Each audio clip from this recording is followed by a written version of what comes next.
Olá, meus amores, tudo bem com vocês? Feliz dia do estudante. Estou atrasada, mas é que a nossa aula só acontece na sexta-feira mesmo, né? Mas saibam que eu amo muito vocês e estou morrendo de saudade, tá bom? Vamos lá, a nossa aula de hoje, nós vamos continuar falando sobre o primeiro reinado. O ano de 1822, ele terminou festivo, apesar de que ainda havia nas províncias do território brasileiro muitas divergências relacionadas à aceitação ou não do Império, tá certo? Mesmo assim, existia uma crescente esperança de que a economia iria entrar numa nova fase e que também o Brasil se tornaria uma nação para todos os povos. Para poder consolidar o seu poder, Dom Pedro ele vai buscar apoio externo, só que existiam algumas barreiras para esse apoio externo. Os Estados Unidos temia que houvesse no Brasil a instalação de um molde de império absolutista, do mesmo jeito que acontecia na Europa.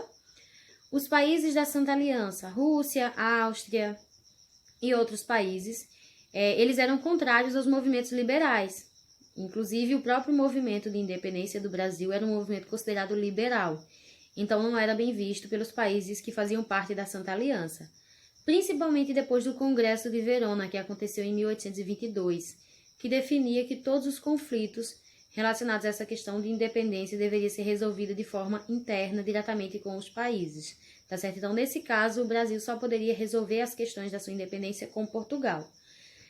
Já a Inglaterra, ela tinha dois temores principais. O primeiro era perder o velho aliado ibérico, que no caso era Portugal, se de fato reconhecesse a independência do Brasil, e o outro era perder o mercado brasileiro para outras potências, como por exemplo a França, caso não reconhecesse. Então, se ela apoiasse o Brasil, ela ia perder o apoio de Portugal.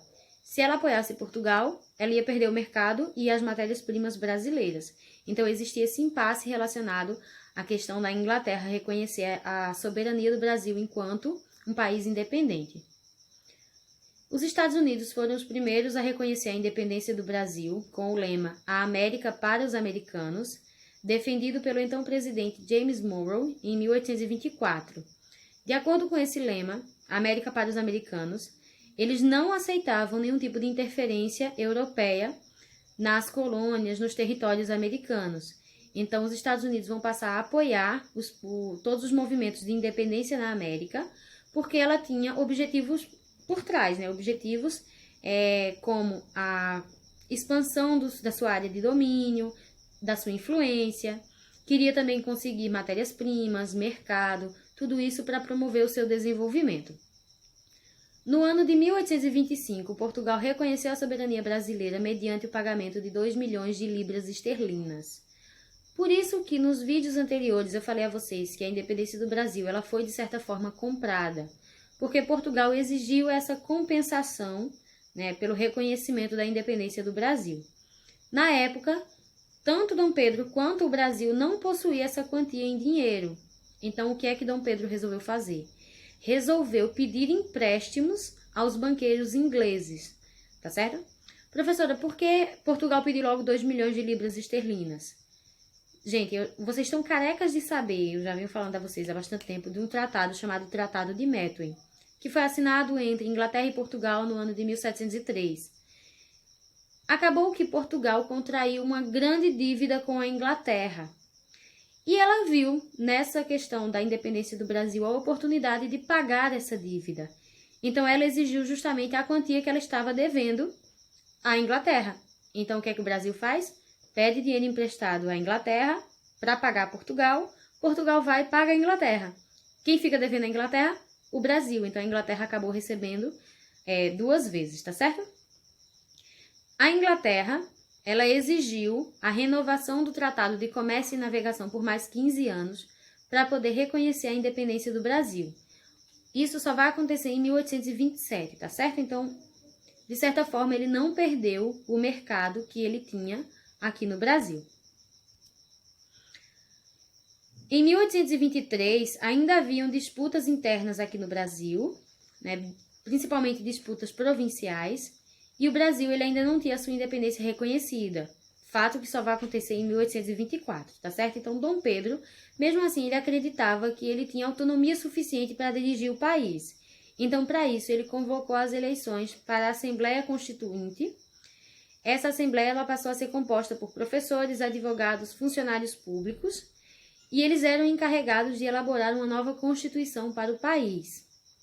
Os debates, eles reuniam deputados de todas as partes do país, de todas as províncias, e eram disputas bem acirradas. Essas disputas acabaram evidenciando a existência de 3 grupos políticos principais.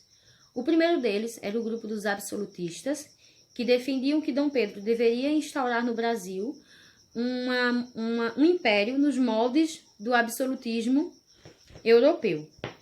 Os liberais eram divididos em 2 partes. Nós vamos ter os liberais moderados, que eram aqueles que defendiam que Dom Pedro deveria se manter no poder, só que eles não queriam a mudança na estrutura social do Brasil, ou seja, eles queriam a manutenção dos seus privilégios, das suas regalias.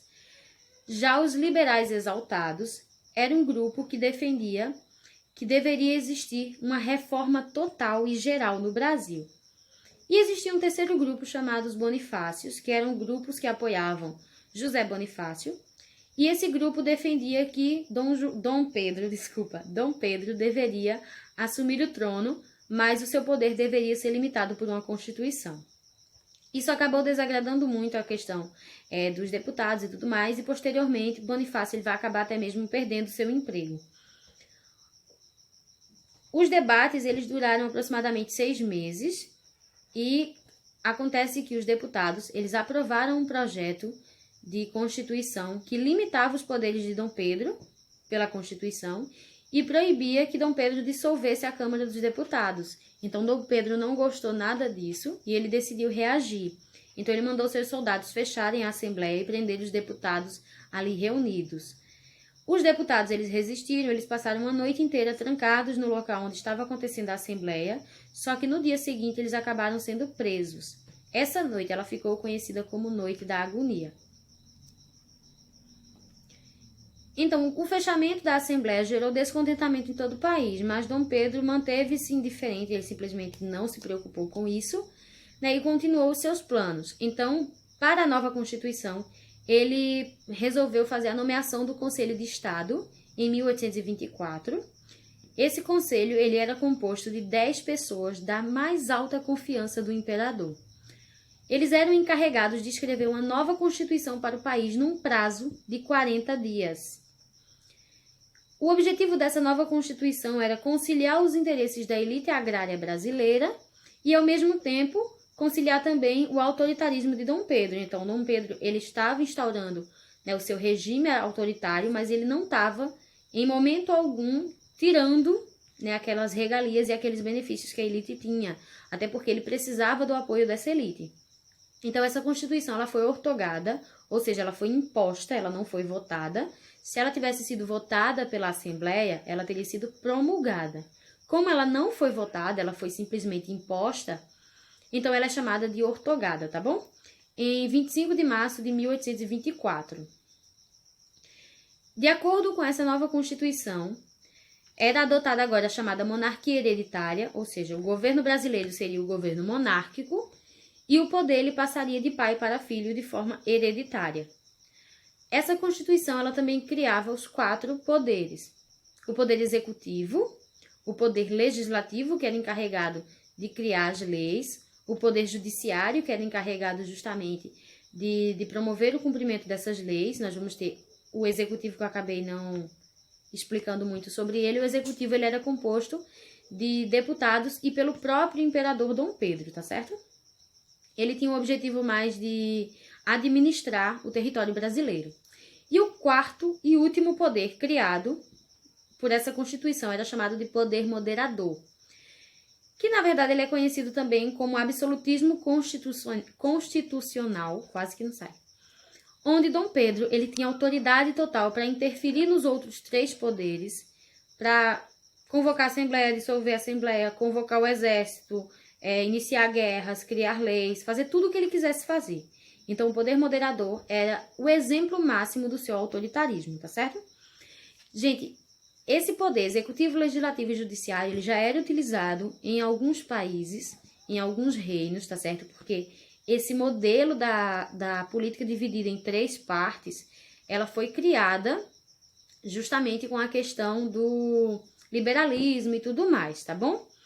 Então, Dom Pedro resolveu criar esse 4º poder, chamado de poder moderador, que era exercido por ele mesmo.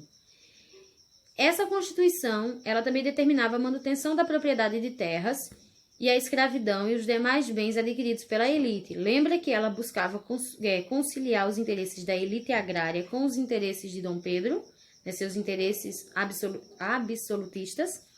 Pois é, então, a manutenção de terras era justamente essa questão do reconhecimento e dar destaque cada vez maior a essa questão da elite agrária, tá bom? Não tirar de nenhuma forma todos os privilégios que a elite agrária tinha. Também a questão da escravidão foi mantida e todos os demais bens que fossem adquiridos pela elite estariam protegidos de acordo com essa Constituição. A Constituição ela também estabelecia o voto indireto masculino e censitário para eleger deputados a cada 4 anos. O voto indireto, ou seja, o voto ele não era direto, masculino, ou seja, somente os homens poderiam votar, homens que fossem maiores de 21 anos, e censitário, que era de acordo com a renda anual de cada um desses cidadãos. Para que o cidadão ele pudesse ter o direito de votar, ele deveria ter uma renda anual de no mínimo R$100.000, e caso ele quisesse se candidatar, ele deveria ter uma renda anual mínima de R$800.000, tá bom? Então, a população mais pobre ela ficava totalmente excluída da política. Meus amores, fiquem com Deus. Um forte abraço, tá bom? Se cuidem. Tchau, tchau.